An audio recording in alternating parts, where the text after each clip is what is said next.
अखिलेश यादव जिंदाबाद, माननीय अखिलेश यादव जिंदाबाद, माननीय अखिलेश यादव जिंदाबाद, समाजवादी पार्टी जिंदाबाद, समाजवादी पार्टी जिंदाबाद, कश्यप समाज जिंदाबाद, पिछड़ा समाज जिंदाबाद, दलित समाज जिंदाबाद,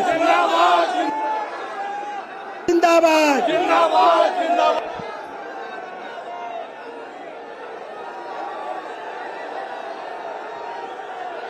आज के कार्यक्रम में उपस्थित, आज के कश्यप महासम्मेलन में उपस्थित बड़ी संख्या में कश्यप समाज के सभी हमारे बुजुर्ग, आदरणीय बुजुर्ग, आज के कार्यक्रम की अध्यक्षता कर रहे आदरणीय सीताराम कश्यप जी और आज के कार्यक्रम के संयोजक और कश्यप समाज के बहुत बड़े संख्या में हमारे मंच पर सभी नेता, मंच पर उपस्थित राज्यसभा में सांसद Vishambar Nishad ji, MLC doctor Rajpal Kashyap ji, Sudhakar Kashyap ji, Mangeram Kashyap ji, BK Kashyap ji, Udayveer Kashyap, आदरणीय चौधरी लालता प्रसाद जी, किरणपाल कश्यप जी, पूर्व मंत्री शंखलाल मांझी जी, राजपाल सैनी जी, पार्टी के जिलाध्यक्ष प्रमोद त्यागी जी, विधायक संजय गर्ग जी, अतुल प्रधान जी, गौरव स्वरूप जी, अनिल सिंह जी, सतवीर प्रजापति जी, मनोज पारस जी, योगेश वर्मा जी, प्रमोद कश्यप, विनय पाल जी, जिया चौधरी साहब, गुलाम मोहम्मद जी, विजय कर्मा जी, स्वामी हमारे स्वामी जी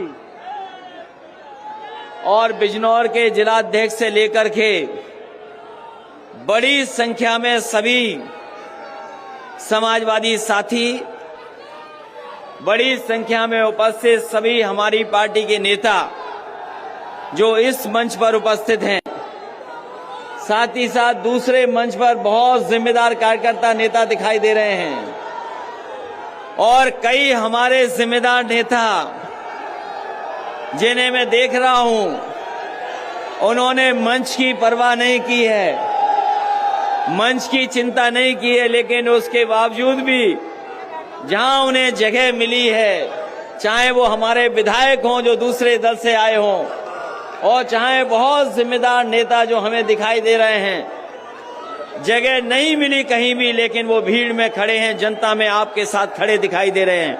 मैं एक एक साथी जो सभा में उपस्थित है उस कोने से लेकर के और आखिरी तक जो हमें दिखाई दे रहे हैं, मैदान में पूरा भरा दिखाई दे रहा है।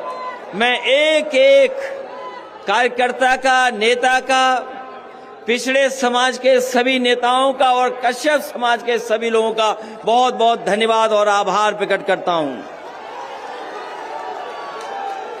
आज कार्यक्रम बहुत दिनों के बाद हो पा रहा है। जिस समय पिछली बार कार्यक्रम तय हुआ था, जो पिछली तारीख थी जिसमें आपने तैयारी की थी, उस समय किसी कारण और बारिश के कारण हम आपके बीच में नहीं पहुंच पाए थे और जब दूसरी तारीख थी, हमारे तमाम नेता घबरा रहे थे कि पता नहीं लोग दोबारा आएंगे कि नहीं आएंगे। लेकिन मैं आपका धन्यवाद देना चाहता हूं कि जो कार्यक्रम नहीं हो पाया, उस समय जोश और उत्साह दूसरा था, तारीख बदल गई, लेकिन यहां के लोगों का जोश और उत्साह नहीं बदला है। और ये आपका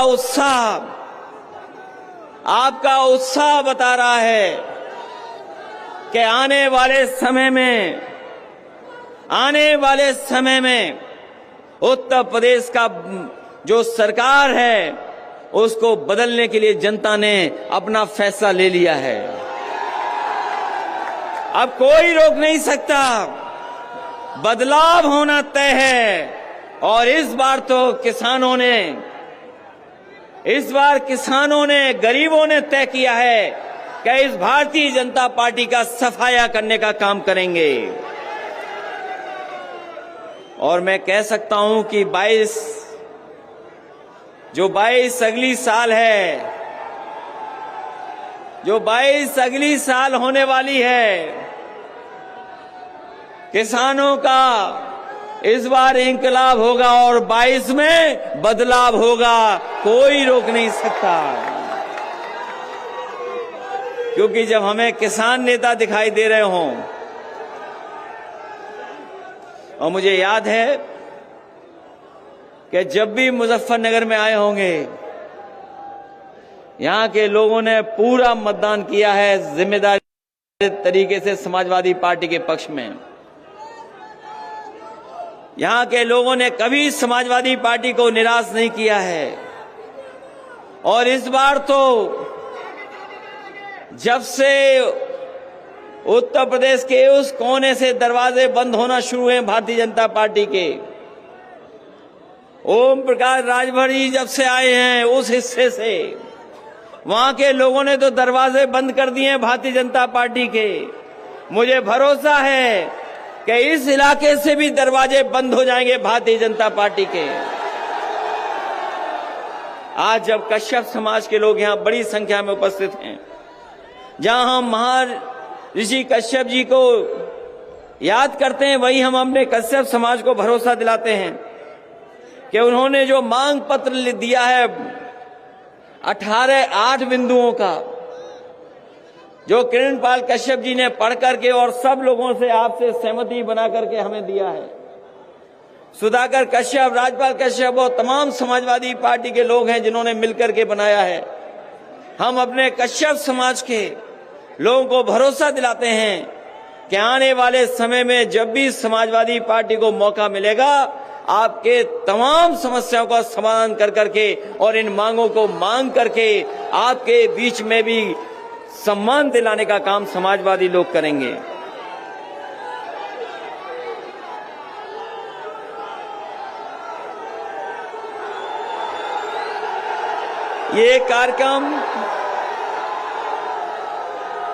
ये जो कार्यक्रम हो रहा है, अभी तो बहुत सारे गठबंधन भी होने हैं।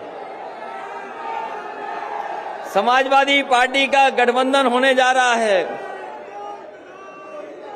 कई दलों को साथ लिया है और बहुत जल्दी और दलों के साथ भी आने वाले समय में गठबंधन होगा। लगातार समाजवादी पार्टी जोड़ रही है लोगों को, लगातार समाजवादी पार्टी जोड़ने का काम कर रही है, दलों को जोड़ रहे हैं, किसानों को, मजदूरों को, नौजवानों को, व्यापारियों को, आज चाहे वो अगड़े हों, पिछड़े हों, सबको जोड़ने का काम समाजवादी पार्टी कर रही है। और जोड़ करके हम आपको कहना चाहते हैं, ये दूसरे दलों की सरकार तो आपने देख ली है, इन्होंने आपको धोखा दिया, आपको जो लालच दे करके वोट ले लिया, आपको सपने दिखा करके वोट ले लिया। लेकिन हमारे ये पिछड़े जानते होंगे, कश्यप समाज के लोग जानते होंगे, इन्होंने पूरी ईमानदारी से भारतीय जनता पार्टी को वोट दिया, लेकिन सत्ता में आने के बाद इनके हक और सम्मान को छीनने का काम किया। आप तो मुख्यमंत्री बनवा रहे थे, हमें याद है वो चुनाव, यही हमारे निषाद, कश्यप, बाथम समाज के लोग मुख्यमंत्री के लिए दे रहे थे वोट कि उनका सम्मान बढ़ेगा, उनको भी हक मिलेगा। लेकिन सरकार बनने के बाद बताओ आपको क्या मिला है? बताओ, आपके समाज के लोग आए हैं, जिम्मेदार लोग हैं, क्या मिला आपको?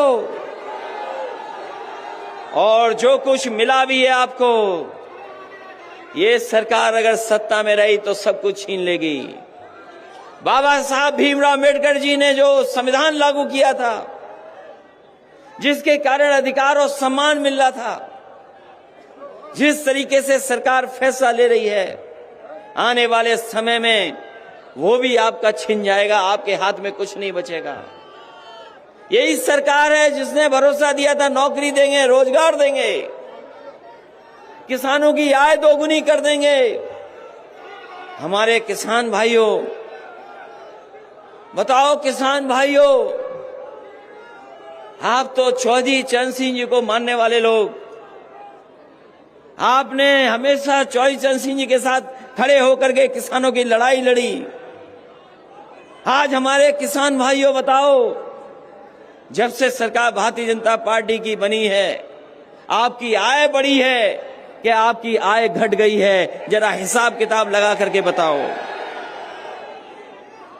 हिसाब किताब लगाओ, आपकी आय बढ़ी है कि आय घट गई?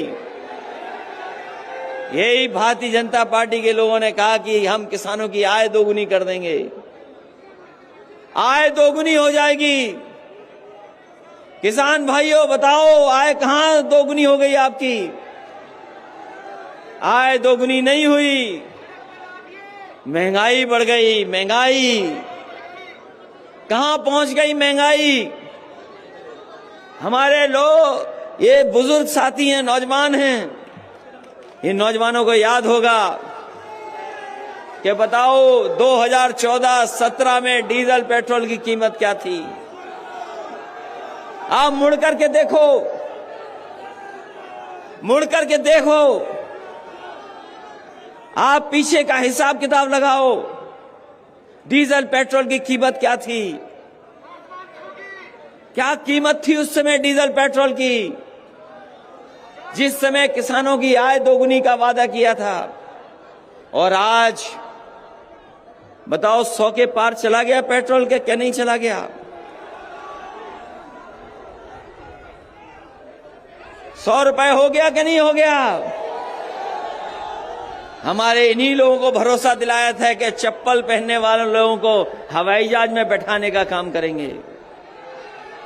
याद है कि नहीं याद है कि हवाई चप्पल वाले हवाई जहाज में चलेंगे? और इन्होंने पेट्रोल इतना महंगा कर दिया है कि अगर मोटरसाइकिल चलाना चाहोगे तो मोटरसाइकिल भी नहीं चल पाएगी। ये महंगाई बढ़ गई है। और जो 3 कानून लागू हो गए हैं, ये जो 3 कानून हैं, अभी तो आपके फसल की कोई कीमत नहीं मिल रही है। ये जिस समय 3 कानून लागू हो जाएंगे, आपके खेत भी नहीं बचेंगे। और ये बड़े बड़े उद्योगपति आकर के खेतों की मेड़ तोड़ करके आपके खेतों पे कब्जा कर करके आपको मजदूर बनाने का काम करेंगे। ये 3 कानून, जहां हमारे किसान लड़ रहे हैं, लगातार संघर्ष कर रहे हैं, समाजवादी पार्टी का पूरा समर्थन किसानों को है। और लगातार हम लोग इन काले कानूनों का विरोध करेंगे, और तब तक विरोध करेंगे जब तक भारतीय जनता पार्टी इन कानूनों को वापस नहीं ले ले। इन काले कानूनों को लागू होने से क्या किसानों का भला हो जाएगा? क्या काले कानून जो लागू हो रहे हैं, हमारे किसानों का भला नहीं होगा उनसे? हमारे किसानों को अगर बाजार के हाल पे छोड़ दिया जाएगा तो कभी हमारे किसानों का भला नहीं हो सकता। हमारे किसानों की मदद अगर करनी है तो सरकार मदद कर सकती है। जब सरकार मदद करेगी तब हमारा किसान जाकर के खुशहाल होगा। बताओ किसान भाइयों, यहां तो सब खेती करने वाले लोग हैं। ये किसान या किसान के बेटे यहां पर खड़े हैं। जहां किसान के सामने संकट पैदा कर दिया, वहीं नौजवानों के सामने संकट पैदा है। इनके हाथ में नौकरी नहीं है, रोजगार नहीं है, और अगर वो सपना भी कुछ बड़ा देखना चाहें ऐसे हालात पैदा कर दिए हैं कि वो अपना काम काज और रोजगार नहीं कर सकते हैं। अभी आए थे बाबा मुख्यमंत्री आए थे। कम से कम बाबा मुख्यमंत्री को अपना घोषणा पत्र पढ़ना चाहिए, उन्हें अपना संकल्प पत्र पढ़ना चाहिए। अभी तक तो हम सोचते थे कि बाबा मुख्यमंत्री इसलिए लैपटॉप नहीं बांट रहे क्योंकि वो लैपटॉप चलाना नहीं जानते, लेकिन अब ये कह सकता हूं, मुझे भरोसा हो गया है कि जहां वो लैपटॉप चलाना नहीं जानते वहां वो चीजें भी नहीं पढ़ते, अपना घोषणा पत्र भी नहीं पढ़ते हैं। अगर घोषणा पत्र पढ़ा होता तो उन्होंने अपने संकल्प पत्र में लिखा था कि हम नौजवानों को 70 लाख नौकरी दे देंगे। 70 लाख नौकरी। बताओ, कश्यप समाज के लोग यहां उपस्थित हैं, कितनों को नौकरी बाबा मुख्यमंत्री जी ने दे दी?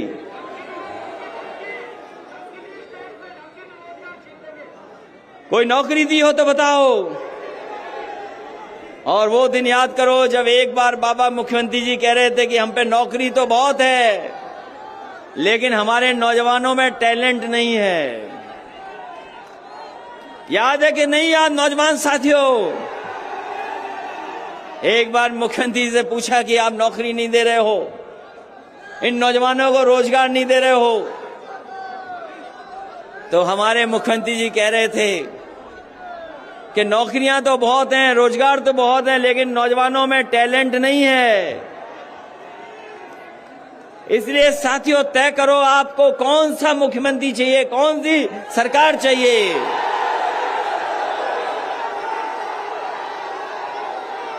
आपको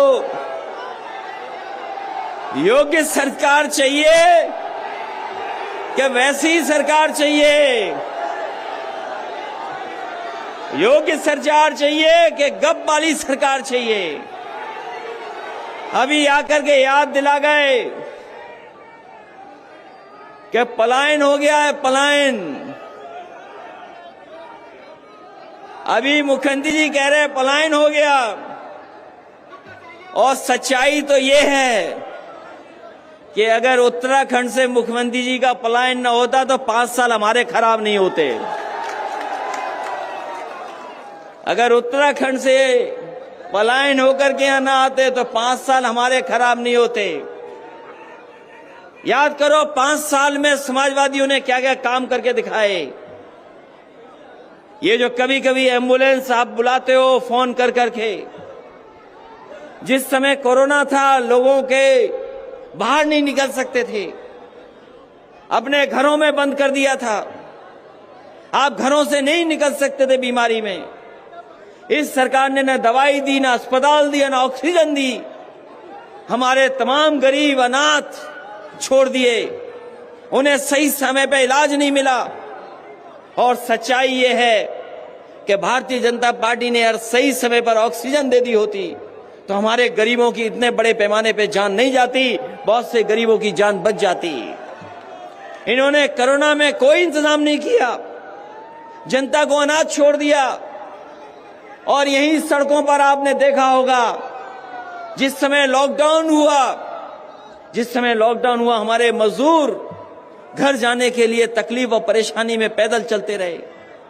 कोई इंतजाम सरकार ने नहीं किया। अगर किसान और गरीब अपने घर जाना चाहता था, इलाज चाहता था, उस समय सरकार ने अनाज छोड़ दिया था। अगर कोई चीज काम आ रही थी उस समय पर तो वही समाजवादी सरकार में एम्बुलेंस 102 और 108 ने गरीबों की मदद करने का काम किया था। ये सुधार लाए थे हम। और यही सुधार नहीं, ये हमारे बाबा मुख्यमंत्री जी को समझते ही नहीं है। बहुत कह रहे कानून व्यवस्था ठीक की है, बहुत दावा करते हैं कि कानून व्यवस्था ठीक की है। बताएं मुख्यमंत्री जी, पूरे देश में कहीं भी पुलिस किसी की हत्या कर रही हो तो बताओ। और एक उदाहरण नहीं, हम कई उदाहरण उत्तर प्रदेश के दे सकते हैं जहां पर बीजेपी की सरकार में निर्दोष लोगों की हत्या हो गई। कौन भूल जाएगा गोरखपुर, एक व्यापारी अपने साथियों के साथ कारोबार और गोरखपुर को घूमने गया था। उसे नहीं पता था कि गोरखपुर में क्या हो जाएगा उसके साथ। एक व्यापारी कानपुर का अपने कारोबार की लेकर के और गोरखपुर को देखने गया।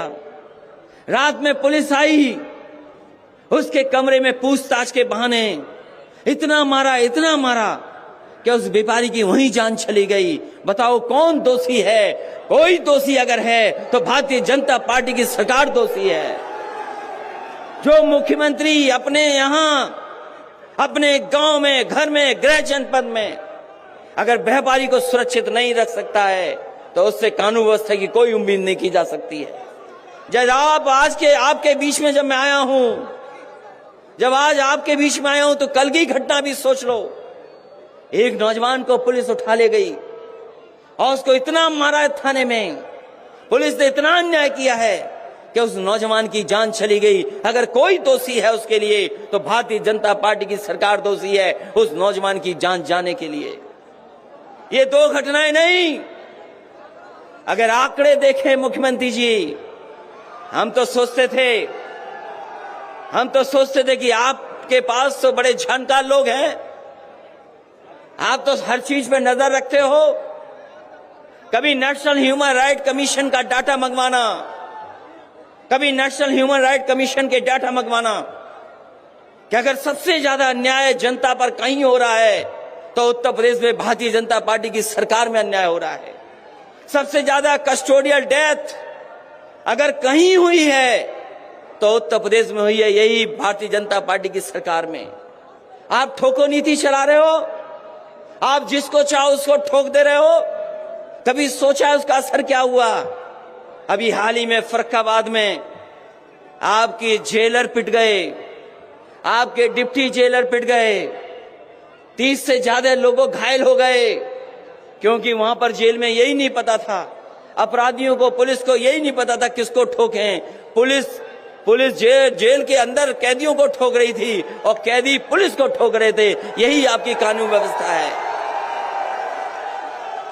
और सबसे बेहतरीन, सबसे अच्छी सुविधा देने का काम समाजवादियों ने किया पुलिस को।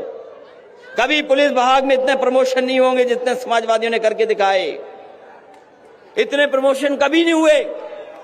और पुलिस काम आसानी से करे, पुलिस आसानी से काम करे, उसके लिए समाजवादियों ने काम करके दिखाया। ये जो 100 नंबर आप मिलाते हो फोन पर, पुलिस आपकी मदद के लिए पहुंच जाती है।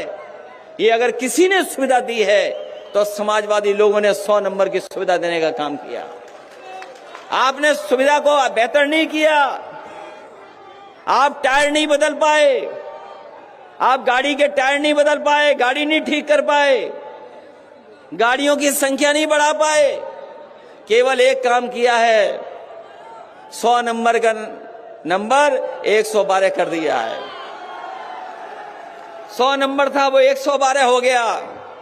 और हम आपसे कहना चाहते हैं, अच्छा हुआ मुख्यमंत्री जी आपके बीच में नहीं आए, आपके बीच में नहीं आए। अगर वो रंग देख लेते पीला तो इसका रंग बदल देते। उनका सबसे अच्छा काम है विकास, सबसे अच्छा काम यही करते हैं, विकास में रंग बदल देते हैं, नाम बदल देते हैं। इसलिए ठोको नीति चलाने वालों ने उत्तर प्रदेश की कानून व्यवस्था बर्बाद कर दी। लोगों की जान गई जाने कितनों की। और विकास के नाम पर केवल नाम बदला जा रहा है, रंग बदला जा रहा है। और 4.5 साल बाद भी समाजवादियों के काम के शिलान्यास हो रहे हैं, उद्घाटन हो रहे हैं। अभी तक मुख्यमंत्री वो काम नहीं कर पाए जो अपना शिलान्यास किया हो, उस काम को उद्घाटन कर दिया हो। इसलिए इस मौके पर हम आपसे कहना चाहते हैं कि जहां उत्तर प्रदेश के लोग बदलाव चाहते हैं, परिवर्तन चाहते हैं, बदलाव चाहते हैं, वो नहीं चाहते कि ऐसी सरकार हो जो झूठ बोलती हो, जनता को धोखा देती हो। वोट लिया पिछड़ों के नाम पर, लेकिन पिछड़ों को ही धोखा दे दिया। जो लोग पिछड़ों की गिनती नहीं कर सकते, जो लोग पिछड़ों की गिनती नहीं कर सकते, भूल जाओ पिछड़े लोगों, तुम्हारे लिए कोई कल्याणकारी योजना ला सकते हैं। और जो आपको अधिकार भी मिले थे नौकरी के, धीरे धीरे सब नौकरियां छीनी जा रही हैं। अगर नौकरियां देंगे भी तो बताओ, अगर बड़ी बड़ी संस्थाएं प्राइवेट हो जाएंगी, बिक जाएंगी, तो आपको नौकरी कहां मिलेगी? ये सरकार बेचने वाली है। अभी नोटबंदी के 5 साल गुजरे हैं। नोटबंदी में जो कहा गया था कि भ्रष्टाचार खत्म हो जाएगा, काला धन आ जाएगा, आतंकवाद खत्म हो जाएगा, आज सरकार को बताना चाहिए कि कितना भ्रष्टाचार खत्म हो गया है। आज भ्रष्टाचार कई गुना बढ़ गया है, अन्याय कई गुना बढ़ गया। और जहां कहीं अगर आप न्याय के लिए जाएंगे तो आपको अपमानित करने का काम ये भारतीय जनता पार्टी के लोग कर रहे हैं। इसलिए जनता बदलाव चाहती है, परिवर्तन चाहती है। इसलिए इस परिवर्तन के समय पर और बदलाव के समय पर जब हमारे कश्यप समाज के लोग निकल पड़े हैं, तो इनके साथ साथ और हमारे पिछड़ी जाति के लोग भी निकल पड़ेंगे। क्योंकि सरकार में सम्मान नहीं मिला है, नौकरी नहीं मिली, रोजगार नहीं मिला। अगर कुछ मिला है तो महंगाई मिली है, आपको अपमान मिला है। और ये तो गन्ने का क्षेत्र है। हमारे मुख्यमंत्री जी कह रहे थे कि आने वाले समय में गन्ने की कीमत क्या होगी, कितनी अनाउंस करके गए बताइए। सरकार ने कहा कि हम 340 रुपए प्रति क्विंटल देंगे। यही तो फैसला लिया सरकार ने। और अगर पर्ची देखी होगी तो बताओ पर्ची पे क्या कीमत दिखी है?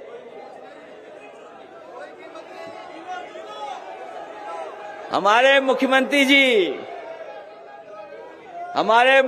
जी कह रहे थे कि अब गन्ने की कीमत बढ़ाई है सरकार ने, आखिरी साल में कीमत बढ़ाई, आखिरी साल में कीमत बढ़ाई। और कीमत क्या बताई? 340 देंगे प्रति क्विंटल। बताओ किसी की पर्ची पे लिखा है 340? तो आखिरकार ये कौन देगा? ये कौन देगा? जो जाने वाली सरकार है, जो जाने वाले मुख्यमंत्री, वो नहीं देंगे आपको। जाने वाले छीन के ले जाएंगे। अगर कोई देगा तो आने वाली सरकार देगी, ये जाने वाली सरकार नहीं देगी। और ठीक कहा हमारे साथियों ने, खाद कहां है? खाद कहां है? खाद कहां मिल रही है? डीएपी कहां मिल रही है? कीटनाशक दवाई महंगी हो गई, सब कुछ महंगा कर दिया। सरकार खाद नहीं दे पा रही है, डीएपी नहीं दे पा रही है, बीज महंगे हो गए, हर चीज महंगी है, खाने पीने की सामान महंगे कर दिए। बताओ खाने पीने का सामान महंगा हो गया क्या नहीं हो गया?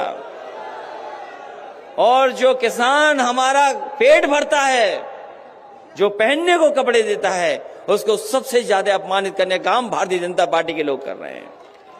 जो अन्न देता है, अन्नदाता है, उसको अपमानित करने का काम कर रहे हैं। ये काम और कारोबार की बात नहीं करेंगे। ये कारोबार की बात इसलिए नहीं करते हैं क्योंकि कारोबार से हम और आप जुड़ जाते हैं। अगर कोई कारोबार होता है तो कोई एक जाति एक धर्म करती है, उससे जुड़ते सभी लोग हैं। कारोबार जोड़ता है हमें। ये कारोबार की इसीलिए बात नहीं कर रहे हैं।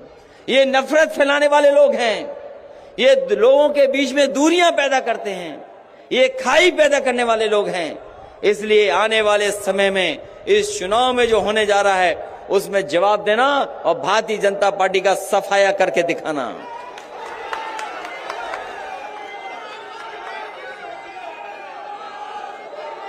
इसलिए जहां कश्यप समाज के लोग हैं वहीं हमें हर वर्ग के लोग दिखाई दे रहे हैं। कोई वर्ग नहीं है जिसके लोग यहां शामिल न हों, कोई समाज के लोग नहीं जो हमारे साथ आज खड़े न हो समाजवादियों के साथ। समाजवादी पार्टी कोई एक परिवार की पार्टी नहीं है। ये बीजेपी के लोग कहते हैं कि परिवारवाद है। हम उन्हें कहना चाहते हैं सबसे ज्यादा परिवारवाद अगर कहीं है तो भारतीय जनता पार्टी में है। परिवारवाद अगर कहीं है तो भारतीय जनता पार्टी में भी है। वो अपने यहाँ नहीं बोल रहे हैं, हमारा परिवार एक ही है और वो है कि हम सब समाजवादी हैं, हम सब समाजवादी हैं। और सोचो कभी पत्रकार साथियों, सोचो पत्रकार साथियों, हमारे मुख्यमंत्री जी को खानदान बहुत याद आता है। हमारे मुख्यमंत्री जी को खानदान बहुत याद आता है। सोचो खानदान किसको याद आता है बताओ आप? जो हारने वाला है, जो खिसियाने वाला है, जो जाने वाला है, उसे ही परिवार याद आता है, खानदान याद आता है। हम समाजवादी लोग हैं, हम सब एक परिवार हैं और इसमें सभी की भागीदारी है और आने वाले समय में सभी का सम्मान करने का काम समाजवादी लोग करेंगे। सभी की भागीदारी होगी, सभी का सम्मान होगा। और एक बहुत पुरानी मांग हमारे पिछड़े भाइयों की है कि पिछड़े लोगों की गिनती हो, पिछड़े भाइयों की। ये सरकार गिनती नहीं करना चाहती है। अगर गिनती करेगी तो वो जानते हैं कि आबादी में कुछ लोग और ज्यादा हैं हमसे, इसलिए गिनती नहीं हो रही है। हम अपने पिछड़े भाइयों को भरोसा दिला के जा रहे हैं कि समाजवादियों को मौका मिलेगा तो आपकी गिनती भी होगी, आपकी भागीदारी भी होगी और आपका सम्मान करने का काम भी समाजवादी लोग करेंगे। इसलिए इस मौके पर हम आप सबका धन्यवाद देना चाहते हैं, आभार प्रकट करना चाहते हैं। जो लोग बड़ी संख्या में लेकर के आए हैं, सहयोग किया, पहले भी हमारे लिए इंतजाम किया पार्टी के लिए, और उस समय कार्यक्रम नहीं हो पाया, आज हो रहा है। आज इस कार्यक्रम को जब आपने सफल बनाया है तो मैं आप सबका धन्यवाद देना चाहता हूं। एक एक नेता का, एक एक कार्यकर्ता का, जो हमें दूर दूर तक दिखाई दे रहे हैं, उनका भी धन्यवाद देते हैं। जो बड़ी संख्या में लोग आए उनका धन्यवाद देते हैं। इस उम्मीद, इस भरोसे के साथ कि आने वाले समय में बदलाव होगा, नई सरकार बनेगी और हमारे किसानों का सम्मान होगा, नौजवानों को नौकरी होगी, नौजवानों को रोजगार देंगे, महंगाई की राहत मिलेगी। और जो भारतीय जनता पार्टी ने बिजली बढ़ा करके हमारे किसानों को करंट दिया है, हम आपको भरोसा दिलाते हैं उम्मीद से ज्यादा आपको बिजली में राहत देने का काम करेंगे। ये हम आपको भरोसा दिला के जा रहे हैं। बताओ, बिजली के बिल से करंट लग रहा है कि नहीं लग रहा आपको?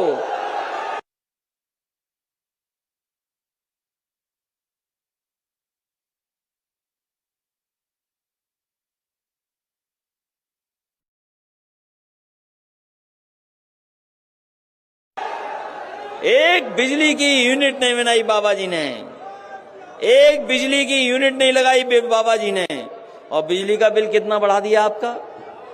जैसे ही बिजली का बिल आता है, बताओ करंट लगता है कि नहीं लगता आपको? इसलिए हम आपको भरोसा दिला के जा रहे हैं कि समाजवादी सरकार बनेगी तो आपको उम्मीद से ज्यादा राहत देने का काम किसानों को और बुनकर भाइयों को करेंगे। पहले भी सिंचाई माफ थी, सिंचाई माफ थी कि नहीं थी? और आपकी एम्बुलेंस फ्री थी। इसलिए जहां हम पढ़ाई के लिए काम करना चाहते हैं, सिंचाई भी मुफ्त करने का काम करेंगे और अपने किसानों को ज्यादा से ज्यादा राहत देंगे, क्योंकि जब हमारा किसान खुशहाल होगा तब जाकर के हमारा देश खुशहाल होगा। इन्हीं शब्दों के साथ कश्यप समाज के सभी लोगों का मैं बहुत बहुत धन्यवाद देता हूं, इस उम्मीद, इस भरोसे के साथ कि आने वाले समय में उत्तर प्रदेश में बदलाव होकर के किसानों की सरकार बनेगी और एक ऐसी किसान और गरीब नौजवानों को सम्मान देने वाली सरकार बनेगी जिसके साथ बहुमत होगा।